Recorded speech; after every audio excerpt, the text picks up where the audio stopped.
Hello viewers, আসসালামু আলাইকুম। Welcome back to my another blog. আজ আমি চলে এসেছি বগুড়ার খন্না বাজারে আলু ছাড়া গরুর বটবাজি খাওয়ার জন্য। আমার সঙ্গে আছে আমার ফ্রেন্ড ইমরান। আমরা এসেছি এক জনপ্রিয় দোকানে যার নাম মা বাবার দোয়া কাবাব ঘর। এই দোকানটি খন্না বাজারে অবস্থিত। বগুড়া থেকে রানীরহাট পার হয়ে পীরগ্রামে এসে হাতের বাম পাশে যে রাস্তাটা গিয়েছে এই রাস্তা ধরে 2 কিলোমিটার সামনে এলেই পেয়ে যাবেন খন্না বাজার। ভিডিওতে আপনারা দেখতেই পাচ্ছেন এখানে বটভাজি তৈরি হচ্ছে একদম আলাদা স্টাইলে, কোনো প্রকার আলু ছাড়া। প্রথমে দোকানের লোকজন তাদের স্পেশাল মশলা দিয়ে বটের টুকরোগুলো মেখে নিয়েছে, এরপর গভীর তেলে সেগুলোকে সুন্দরভাবে ভেজে নিচ্ছে।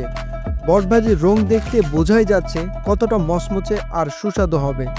তারা শুধু বটভাজি না, রুটিতেও মশলা মাখিয়ে দেয় যেন খাবারের সময় প্রতিটা কামড়ে মশলার স্বাদ পাওয়া যায়।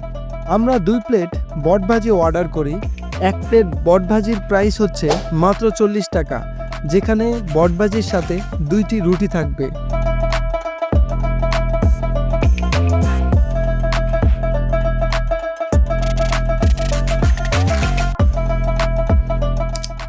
এছাড়াও এখানে পাওয়া যায় বুটের চটপটি। শুধু চটপটি নিলে দাম 40 টাকা বাটি, আর চটপটির সঙ্গে বট মিশিয়ে নিলে প্রতি বাটি 50 টাকা। বলতে বলতে আমাদের সামনে চলে এলো আমাদের বটভাজির প্লেট। প্রতিটি বটের টুকরোই ছিল বেশ বড় সাইজের, একদম আলু ছাড়া। খেতে গিয়ে বুঝলাম বটভাজিগুলো একদম মচমচে এবং মশলার স্বাদ ছিল অসাধারণ। আমার কাছে খাবারটি খুবই ভালো লেগেছে।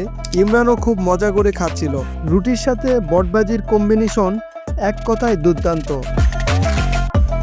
তো যারা গরুর বটভাজি পছন্দ করেন, বিশেষ করে আলু ছাড়া খেতে চান, তারা অবশ্যই একবার ঘুরে আসতে পারেন বগুড়ার খন্না বাজারে মা বাবা দোয়া কাবাব ঘর থেকে।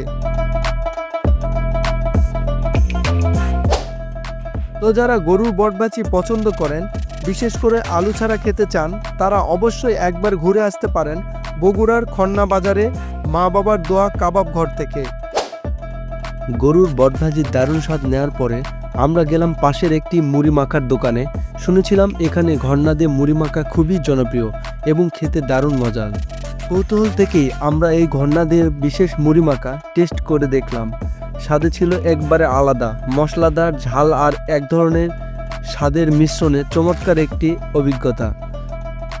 সত্যি এই মুড়ি মাখা আমাদের খুব পছন্দ হয়েছে। আজকের ভিডিও এই পর্যন্ত শেষ করছি। সবাই ভালো থাকবেন, সুস্থ থাকবেন, আমার জন্য দোয়া করবেন। আল্লাহ হাফেজ।